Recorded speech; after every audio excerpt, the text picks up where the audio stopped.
The signal. Admiral Sarah Chen stood at the observation deck of humanity's deep space listening post Arcturus, her weathered hands clasped behind her back as she studied the holographic representation of the signal. After 20 years of silence from the wider galaxy, this was the last thing anyone had expected to receive. "Play it again," she ordered, her voice steady despite the gravity of what they were hearing. The alien distress call filled the chamber once more, its crystalline tones carrying an unmistakable note of desperation that transcended species barriers. Lieutenant Rodriguez, the station's chief xenolinguist, worked his console with practiced efficiency. "The translation matrix is now at 98% confidence, Admiral.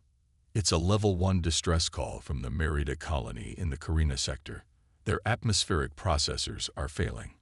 Without intervention, 40 million sentients will suffocate within 2 standard weeks." Chen's jaw tightened. The Meridae were one of the species that had voted to quarantine Earth 50 years ago, declaring humans too dangerous to join the galactic community. Deathworlders, they'd called us, too violent and unpredictable to be trusted. The gravity of our homeworld had made us too strong, its hostile environment had made us too resilient, and our history of warfare had made us too dangerous. Any response from the Galactic Council? Chen already knew the answer, but protocol demanded she ask. "None, Admiral. According to the signal, the nearest Council relief fleet is 3 months out. They won't make it in time." Rodriguez paused, swallowing hard. The Meridae specifically requested that no Deathworlder species respond. They'd rather die than accept our help. Chen turned away from the hologram, facing the window that looked out into the vast darkness of space. Earth gleamed below, a blue jewel wrapped in the steel lattice of orbital shipyards. In those yards sat humanity's first real interstellar fleet, ships built not for war, but for exploration and rescue. Ships that could reach the Merida colony in just 10 days. "Get me a direct line to the Security Council," Chen ordered, her decision already made, "and begin calculating jump coordinates to the Carina sector." Rodriguez looked up, surprise evident on his face. "Ma'am, they explicitly requested." "I heard what they requested, Lieutenant. I also heard that there are 40 million people about to die." Chen's voice softened slightly. "Sometimes being human means helping those who hate us, simply because it's the right thing to do." The next 48 hours were a blur of activity. Despite the Meridae's wishes, the Security Council's vote was unanimous.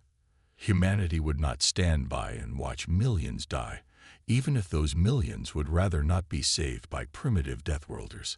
The rescue fleet assembled with remarkable speed. 5 of Earth's newest ships, each one a testament to human ingenuity and determination. They were ugly by Council standards, lacking the sleek aesthetics of galactic architecture. But they were sturdy, reliable, and built to operate in conditions that would crush most Council vessels. Chen stood on the bridge of her flagship, the ESS Mercy, as final launch preparations were made. The irony of the name was not lost on her. A ship of mercy, crewed by beings considered too violent to join galactic society. "All ships report ready, Admiral," her XO, Commander James Harper, reported. "Engineering confirms the atmospheric processors are secured and the medical bays are prepped for Merida physiology." Chen nodded, studying the tactical display. The journey would take them through 3 sectors of space that explicitly banned human vessels. They would be considered criminals by Council law, possibly even pirates. But the alternative was to let millions die, and that was no alternative at all. "Send one final message to the Merida colony," Chen ordered. Tell them help is coming, whether they want it or not." The fleet engaged their drives simultaneously, 5 human vessels breaking formation with Earth's orbital defense grid. As they accelerated toward their jump points, Chen couldn't help but smile grimly. The galaxy had labeled humanity as dangerous Deathworlders, too violent and unpredictable to join their civilization. Perhaps now they would learn that being dangerous and being evil were not the same thing. "All ships, prepare for jump," she announced over the fleet channel. "We're about to show the galaxy exactly what Deathworlders can do." The stars blurred and stretched as the human fleet made their first jump. Behind them, Earth continued its eternal dance around the sun, a dangerous world that had bred a dangerous species, a species that would rather be hated for doing the right thing than beloved for doing nothing at all. The rescue mission had begun, and with it, perhaps, a chance to change the galaxy's perception of humanity. But first, they had to save 40 million lives. It would be a race against time, against physics, against biology itself. And if there was one thing Deathworlders knew how to do, it was survive against impossible odds. Fleet of the Outcasts. The ESS Mercy emerged from its second jump point with perfect precision, its hull crackling with residual energy. 4 other ships materialized alongside it, their massive forms blocking out distant stars. Admiral Chen studied the tactical display as status reports flooded in from across the fleet. "Jump successful," Commander Harper announced. "All ships report nominal. The Intrepid's engineer says their gravitational compensators are running hot, but they can maintain current speed." Chen nodded, unsurprised. The human fleet was pushing their ships harder than any Council vessel would dare. Their engines were overclocked, their structural integrity fields strained to their limits. By Council safety standards, they were flying death traps.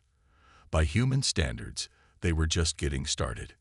"Message incoming from the Shanghai," Harper said. "Dr. Patel has completed her analysis of the Meriday atmospheric requirements." The holographic display shifted, showing the face of Dr. Amara Patel, Earth's leading xenobiologist. Her expression was grim but determined. "Admiral, we've got both good news and bad news. The good news is that we can synthesize their atmospheric requirements. The bad news, their atmospheric processors aren't just failing. They're actively poisoning the colony's air supply." Chen's eyes narrowed. "Sabotage. Almost certainly. The degradation pattern is too precise to be natural failure. Someone wanted those 40 million Meridae to die slowly enough that help wouldn't arrive in time, but quickly enough that it would look like equipment failure." The bridge fell silent as the implications sank in. This wasn't just a rescue mission anymore. It was a race to prevent mass murder. Chen felt a familiar anger rising in her chest, the kind of righteous fury that the Council had always feared humans were too prone to. "Update the fleet," she ordered. "All ships begin manufacturing replacement atmospheric processors immediately, and get me everything we have on Meriday political structures. Someone powerful wanted this colony to die, and I want to know why." The next 12 hours were a blur of activity. The human fleet's manufacturing base, another innovation the Council had dismissed as crude, worked at full capacity. Unlike Council ships, which relied on specialized facilities for all major repairs and modifications, human vessels were designed to be self-sufficient. Chen was reviewing the latest intelligence reports when Harper called her attention to the long-range sensors. "Admiral, we've got company. Council patrol vessel at extreme range. Designation marks it as Vulparian." The Vulparians, one of the species that had most strongly advocated for Earth's quarantine. Their ships were famous for their speed and stealth capabilities. What they weren't famous for was their durability. "They're hailing us," Harper reported. On screen, the Vulparian captain appeared, his fur bristling with barely contained alarm. "Human vessels, you are in violation of Council quarantine directives. Return to your system immediately or face sanctions." Chen stood, her posture relaxed but commanding. "Captain, we are responding to a Level 1 distress call from the Meriday colony. We have 40 million lives to save, and no time for political games. The Meriday have explicitly rejected Deathworlder assistance." The Vulparian snapped. "Return to your system, or what?" Chen's voice was deadly quiet. "You'll try to stop us. Captain, look at your sensor readings. Really look at them. Your ship's weapons couldn't scratch our hulls. Our shields are rated for pressures that would crush your vessel like an eggshell. We're flying through spatial distortions that your sensors probably show as lethal. She leaned forward slightly. We're not the monsters you think we are. We're trying to save lives. Merryday lives. Lids your council can't reach in time. Now you can either help us, or you can get out of our way. But you cannot stop us. The Vulparian's expression shifted through several emotions before settling on something between fear and fascination. You truly intend to save them. Despite their rejection. Despite the quarantine. Captain, humanity has a long history of running into burning buildings to save people who hate us. It's sort of our thing. There was a long pause before the Vulparian responded. I cannot assist you officially, but I can ensure that no other patrol vessels interfere with your mission. And I can send you our latest intelligence on the colony situation. Chen smiled for the first time in days. Thank you, Captain. Perhaps there's hope for interspecies cooperation after all. After the transmission ended, Harper turned to Chen. Do you think he'll keep his word? He's afraid of us, Chen replied, but he's more afraid of letting 40 million people die when he could have helped prevent it. Fear of consequence versus fear of conscience. Conscience usually wins. The fleet pressed on, their engines pushing the boundaries of physics, their crews working tirelessly to prepare for the rescue operation. In their wake, they left a very confused Vulparian captain who would spend the next several hours carefully not noticing their presence on his patrol route. Time to next jump point? Chen asked. 4 hours, Admiral. We're still on schedule to reach the colony with 38 hours to spare. Chen nodded, her expression hardening with determination. Good, because I have a feeling that whoever sabotaged those atmospheric processors isn't going to be happy to see us coming. The fleet surged forward, 5 ships crewed by a species the galaxy had rejected, racing to save lives that would rather be lost than saved by Deathworlders. But with each light year they covered, they proved that being born on a harsh world hadn't made them harsh. It had made them uniquely qualified to help others survive. Into the void. The human fleet's third jump landed them in the heart of the Perseus Nebula, a swirling mass of cosmic gases that played havoc with most ships' navigation systems. For Council vessels, this region was considered too dangerous to traverse. For the human fleet, it was just another Tuesday. Multiple contacts. Harper's voice cut through the ethereal silence of the Mercy's bridge. 3. No, 5 vessels emerging from the nebula's eastern quadrant. Admiral Chen studied the tactical display, her expression grim. The approaching ships weren't Council designs. Their configurations were too aggressive, too predatory. Pirates, she muttered, or mercenaries. The incoming vessels spread out in an attack formation that would have been impressive against normal prey. Against human ships, it was almost laughable. Still, Chen took no chances. All ships, battle stations, defensive formation delta.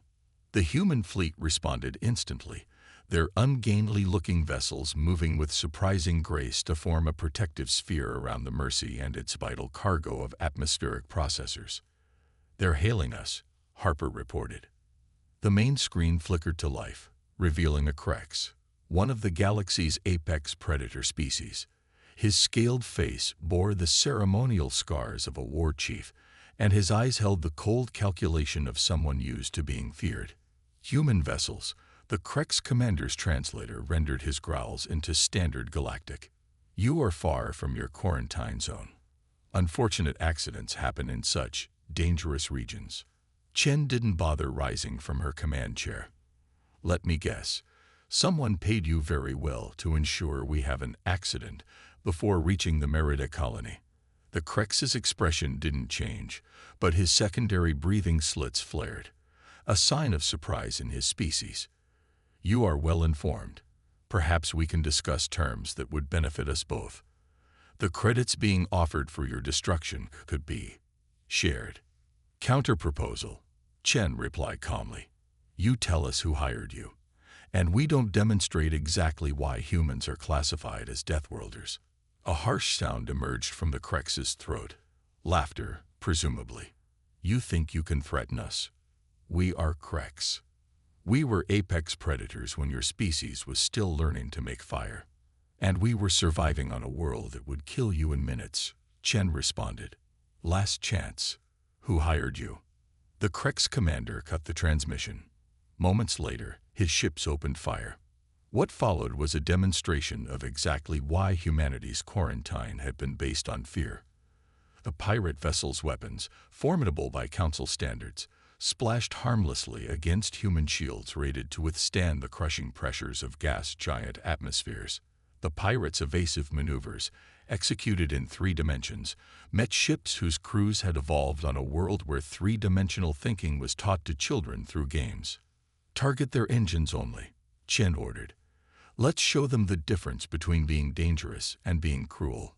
The human fleet's response was precise, methodical, and overwhelming. Concentrated graviton beams, a technology humans had developed for mining operations in the asteroid belt, disabled the pirates' engines with surgical precision. Point defense systems swatted incoming missiles from space like flies, and when 2 of the pirate vessels attempted to ram the Mercy in desperation, they learned why human ships were built like brick walls rather than delicate Council crystals. In less than 10 minutes, all 5 pirate vessels were drifting, powerless but intact. Open a channel to the Kreks commander, Chen ordered. When his face appeared again, the war chief's expression had shifted from arrogance to something approaching religious awe. Now, Chen said quietly, about my question regarding your employer. The Kreks broke quickly after that. The story he told confirmed Chen's worst suspicions. The attack on the Merida colony wasn't random. It was orchestrated by a faction within the Galactic Council itself, one that believed allowing the colony to die would be preferable to accepting help from Deathworlders.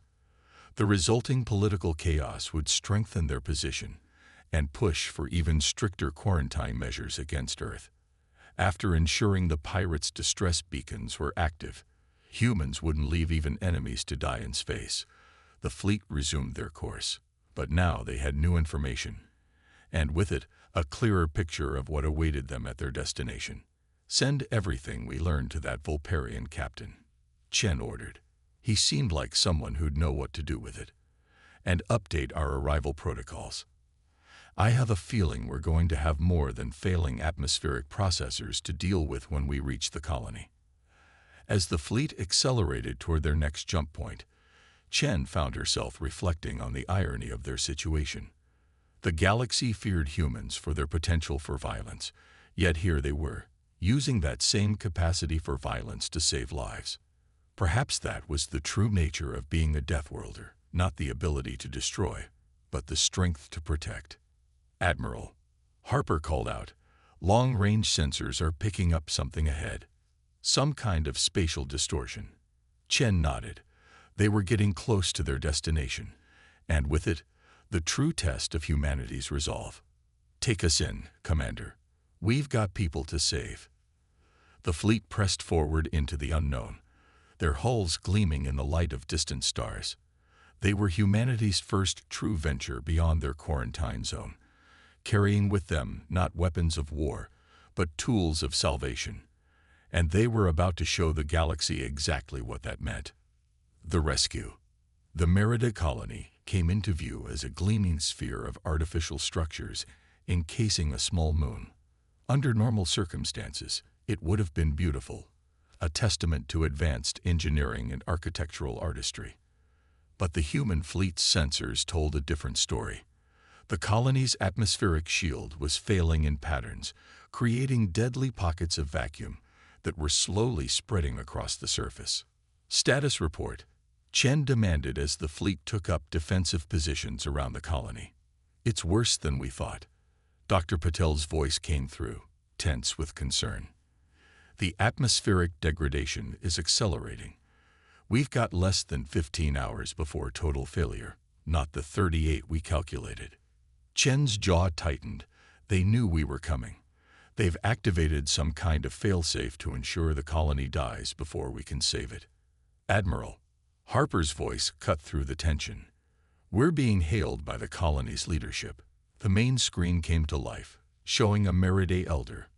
Their crystalline features were clouded with what humans had learned to recognize as severe stress. Human vessels, you must leave immediately. We cannot accept your assistance. The Council has forbidden. Elder Chen interrupted firmly but respectfully. In 15 hours, every person in your colony will die if we don't help. Whatever the Council has threatened you with, it cannot be worse than the extinction of your people. The Elder's features shifted, crystal facets reflecting light in patterns of distress. You don't understand. They've placed quantum lock devices throughout our atmospheric systems. Any attempt to interfere will trigger an immediate cascade failure. They're monitoring everything. If we accept your help, they'll what? Chen asked softly. Kill you? They're already doing that. Elder, look at your sensors.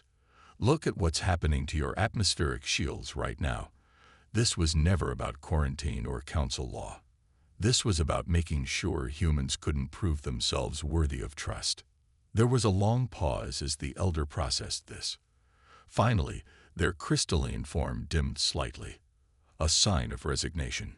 Even if we wanted to accept your help, the quantum locks can be bypassed. Chen finished. Dr. Patel, explain the plan. The xenobiologist's hologram appeared beside the Elder's transmission. The quantum locks are monitoring for standard atmospheric processor signatures. But we're not going to replace your processors. We're going to build a completely new atmospheric envelope around your existing one. The Elder's form brightened in surprise. That's impossible. The energy requirements alone would crush most ships, Chen agreed. But we're Deathworlders. Our ships are built to handle pressures that would shatter Council vessels. We can do this, but we need your cooperation. We need your people to trust us, just for a few hours. Another pause, longer this time. Then the Elder's voice came back, stronger. What do you need us to do? What followed was a demonstration of why humanity's quarantine had been as much about fear of their ingenuity as their strength. The 5 human ships moved into precise positions around the colony, their massive forms dwarfing the elegant Meriday architecture. From each vessel, enormous mechanical arrays deployed, technology that looked crude by Council standards, but was far more robust than anything they could field. Begin Phase 1, Chen ordered. The arrays activated, generating a massive energy field that began to envelope the colony. Inside the field, human engineering teams deployed in suits that could withstand pressures that would crush most species. They worked with methodical precision, installing new atmospheric generators that bore little resemblance to Council designs. Admiral Harper called out, "We've got incoming vessels." Council signatures. Right on schedule, Chen muttered.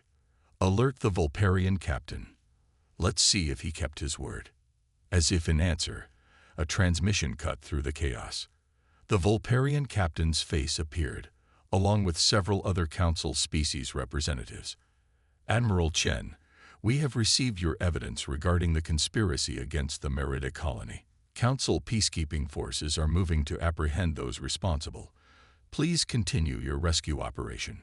Chen allowed herself a small smile. Sometimes, the best way to fight corruption wasn't with force, but with the simple truth. The next 10 hours were a blur of activity. Human engineers worked alongside increasingly cooperative Meriday technicians.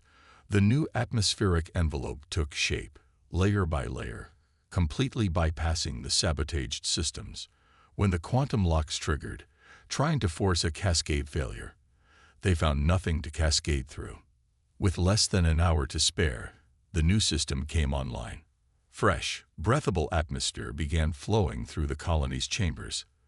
The dying were stabilized, the endangered were saved, and 40 million Merida learned firsthand why being born on a death world didn't make you a monster.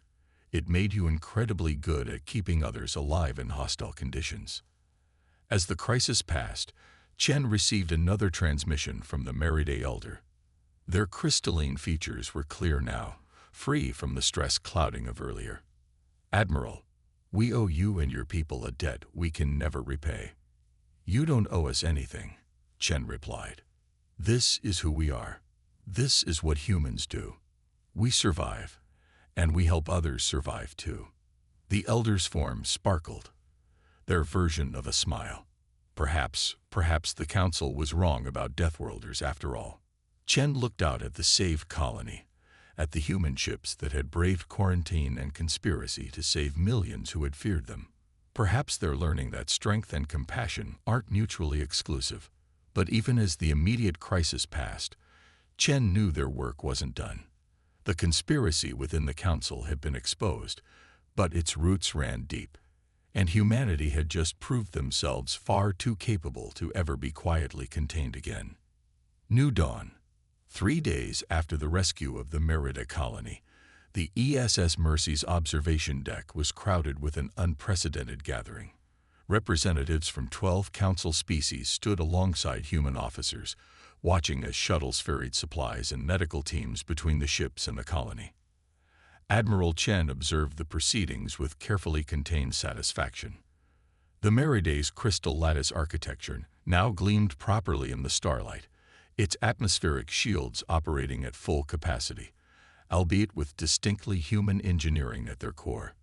"The Council session is about to begin," Commander Harper announced quietly. The main screen activated, showing the Grand Chamber of the Galactic Council. The emergency session had been called specifically to address the Merida incident and its implications. The evidence provided by the Vulparian captain had sparked a political firestorm that threatened to reshape galactic politics. The Council speaker, a towering Aetherian, called the session to order. "We are here to address the actions of the human fleet in the Merida crisis and the broader implications of their intervention.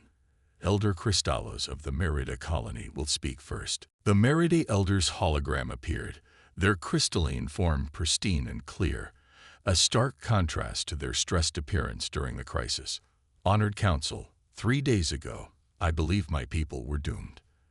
The humans we had feared and rejected came to our aid. Despite our protests, they saved not just lives, but an entire culture from extinction. They did this knowing they would be labeled criminals, knowing they faced sanctions and potential military response." The Elder's form sparkled with emotion. But more importantly, they showed us something we had refused to see. We call them Deathworlders, feared their strength, their resilience, their capacity for violence. What we failed to understand was that these same traits, born of surviving a harsh world, made them uniquely capable of preserving life. Murmurs rippled through the Council chamber. The Vulparian captain spoke next, presenting the evidence of the conspiracy that had engineered the crisis. The faces of several Council members darkened as the extent of the plot was revealed. "The question before us," the Council speaker announced, "is what this means for humanity's status in the galactic community." Admiral Chen stepped forward, addressing the Council directly for the first time. "If I may speak." At the speaker's nod, she continued, "The galaxy fears what humanity might do with our capabilities. This crisis showed you exactly what we do with them. We save lives. Yes, we're stronger than most species. Yes, we can survive conditions that would kill others. Yes, we built ships that look crude but can operate where no Council vessel could survive." She paused, looking around the chamber. "But we didn't develop these capabilities to conquer. We developed them to survive, and to help others survive. You call Earth a death world. We call it home. And everything that made us strong enough to survive there makes us uniquely qualified to help others survive everywhere else." The chamber erupted in discussion. Proposals were made, debated, amended. Hours passed as the political implications were wrestled with. Finally, the Council speaker called for order. "The Council has reached a decision. The quarantine of Earth will be conditionally lifted. Humanity will be granted provisional membership in the Galactic Council, with a special mandate for emergency response and rescue operations." Chen felt Harper's hand on her shoulder, squeezing gently in celebration. But the speaker wasn't finished. "Furthermore, in recognition of humanity's actions, we propose the establishment of a new division within the Council fleet, the Emergency Response and Rescue Corps. This corps will be jointly commanded by Council species and human officers, combining our different capabilities for the benefit of all. The observation deck erupted in cheers, human and alien voices joining together in celebration. But Chen's attention was drawn to a quiet conversation nearby between a young human engineer and a Merida technician, already deep in discussion about combining their technologies to create something new. That, she realized, was the true victory. Not the political recognition, not the lifting of the quarantine, but this. Different species learning that their differences could be strengths when combined. Admiral, Harper said softly, the Security Council is asking for our next steps. The ERRC will need organizing, protocols established. Chen smiled. Tell them we'll begin immediately. After all, there's a galaxy full of people out there who might need help surviving impossible situations. She looked out at the stars, seeing not the cold void that Council species feared, but a field of possibilities. And helping others survive impossible situations is exactly what Deathworlders do best. As the Mercy prepared for its journey home, Chen reflected on how far they'd come. The galaxy had feared humanity's capacity for violence, never understanding that the same strength that made them dangerous also made them the best protectors. They had been quarantined as Deathworlders, only to emerge as lifesavers. The human fleet had set out to save 40 million lives. They had ended up doing much more. They had shown the galaxy that being born on a harsh world didn't make you harsh. It made you uniquely qualified to ensure that others never had to be. As the ships jumped toward Earth, they left behind not fear, but hope. Not isolation, but connection. Not the end of an era, but the dawn of a new one. The Deathworlders had come not to conquer, but to protect. And the galaxy would never be the same.